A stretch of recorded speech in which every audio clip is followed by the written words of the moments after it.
Cristian, now that you've had some time to reflect on the season overall, highs and lows, just how do you look back on 2022? While it's still not over for you, of course, but how do you look back on the Sounders part of 2022?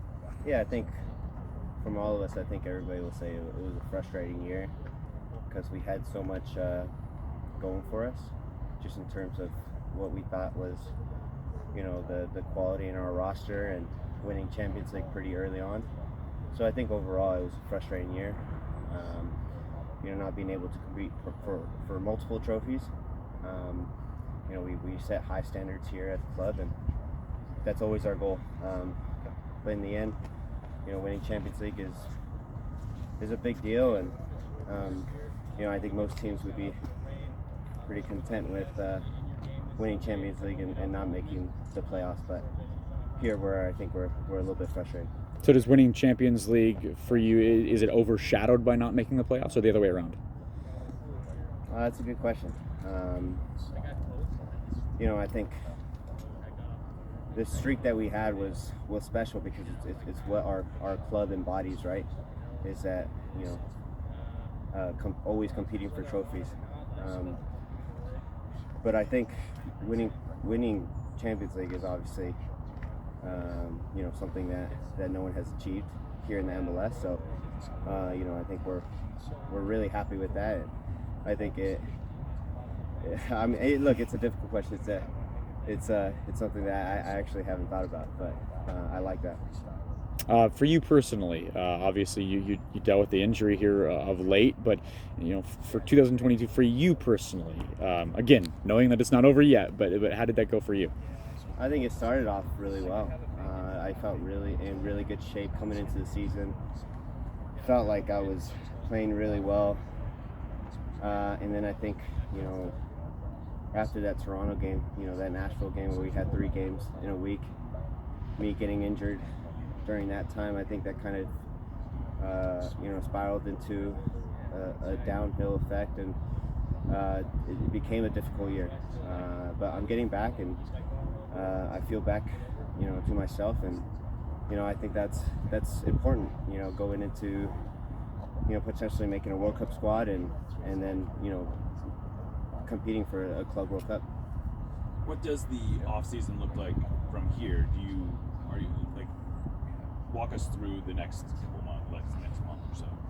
Yeah, I think we myself and Jordan, Nuhu, Javi, stay fit. Obviously, if we get called upon for the World Cup, which I believe is like November 9th or something around those dates. So stay fit until hopefully the pre-World Cup camp, and hopefully I could enter that camp feeling good. Make the World Cup squad hopefully, and then I think it's maybe 2 weeks off, and then you're back into it. So it's a bit of a short off season. I think being part of a successful club and competing for trophies has always made it tough to find breaks. And I think next season we'll find ways to get some of the guys some breaks so that it doesn't become a long year like it was this year. So just so I understand it, the idea is that the U.S. is going to call the camp somewhere around November 9th, and then those are presumably like the MLS guys that would be there, and then the international players would join you closer to the actual tournament. I believe there's going to be a camp prior to that. Oh, there's going to with be a just MLS guys in about 10 days or so. So if I'm called upon, I want to be fit for it. But I think it's just MLS guys, and depending on if guys are in the playoffs or not. So it'll be interesting. I really don't know what it looks like, but look, if I'm called upon, I'm looking forward to. Looking back on the season, do you feel like there were maybe subtle changes that happened as a result of winning the club or of winning Champions League that maybe had bigger impacts than you knew at the time, in terms of the way people approached the season and whatnot? Not necessarily. I mean, I think there was a bit of that complacency that we often see when winning a trophy. It's natural, I think. And I think winning a trophy that early on in the season is really difficult for a club, because usually you're peaking, during the playoffs and trying to, win MLS Cup and end the season in the right note, and all of a sudden you win it so early on in the season, and how do you stay on top of that mountain? And I think that's what we found difficult. Teams were coming after us, obviously, naturally, after winning Champions League, and I don't know if we were necessarily ready for that uphill battle of having that target on our back, and that's something that I think we need to correct going into next year, because we're the Sounders, and we always play good footy, and we're always competing, so teams are gonna always give us their best game. You talked about this earlier, and I understand what you're saying. It's on some level you can, whether or not you want to write it off, you can sort of like contextualize it in your mind. Look, we won Champions League. Not making the playoffs is not the end of the world. But there's got to be a fine line, I would think, between not making the playoffs this year and then that becoming sort of like, maybe not acceptable, but becoming kind of the new norm. And I guess, how do you go about protecting against sort of the standard slipping? Yeah, we can't make this a trend, right? I think that's important, and I think everybody understands that within the organization, right? We talk about our goals, we talk about our high standards, but what I mentioned earlier was, when you're at the top, and people won't give their best game against you, you have to train extremely well each and every day, have guys compete for starting spots, feel that bit of pressure going into every game, and we have to embrace that. And I think that's what we didn't do this year, was embrace that challenge. Look, we win Champions League, teams are going to be coming after us, and we have to go out there each and every week and perform at our highest level. And I think we had so many small errors that led to goals, and those little errors that we need to correct and be on top of it, because trailing each and every game is difficult, and you're never going to play your best game when you're down 1-0. Is there anything you feel like you learned from this season, both good and bad?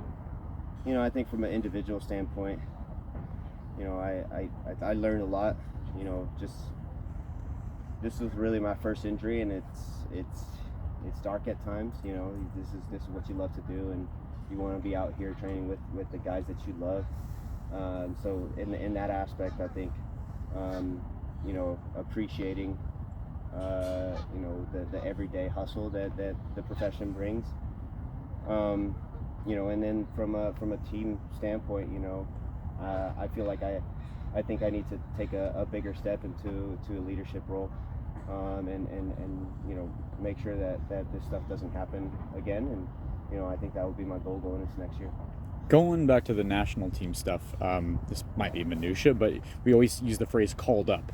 When you've gone with the national team before, is it an actual call from Berhalter? Take us into the process. What involves being called up? Is it a phone call? Is it an email? What is it? Yeah, at times it's a phone call. Other times it's more so an email. You get an email saying that you've been selected. About a couple days prior to the announcement. But yeah, it's an interesting thing, call up. But yeah, hopefully I get that email, and I want to be able to compete for that spot. Do you still remember the first time you got that email or call?